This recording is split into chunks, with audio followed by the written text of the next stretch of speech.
Okay, so thank you so much, SB19. And syempre, meron kayong mga shows, concerts, and Na gusto everything i-promote. to promote. Ayan, ito na.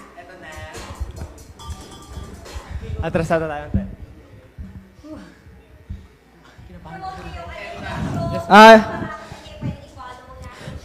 Yes po.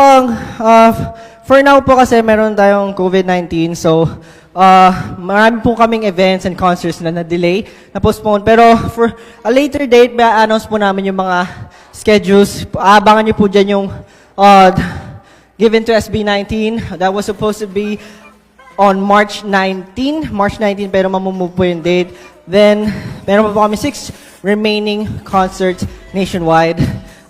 Hindi pa po namin alam kung kailan yung mga exact dates, pero announce po namin yan soon. And also rin po yung aming fan meet with 18, SB19 and 18, first fan meeting.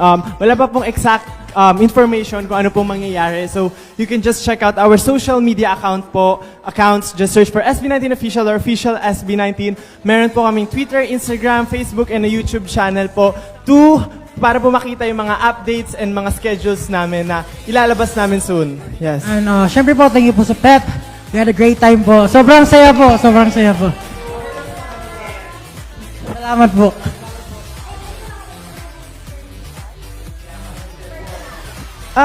Pag chinek niyo po yung official accounts namin, may kita niyo na rin din po. Madali na lang pong hanapin. Yun po. Salamat Thank po. you po. Salamat, Pep. Thank you everyone.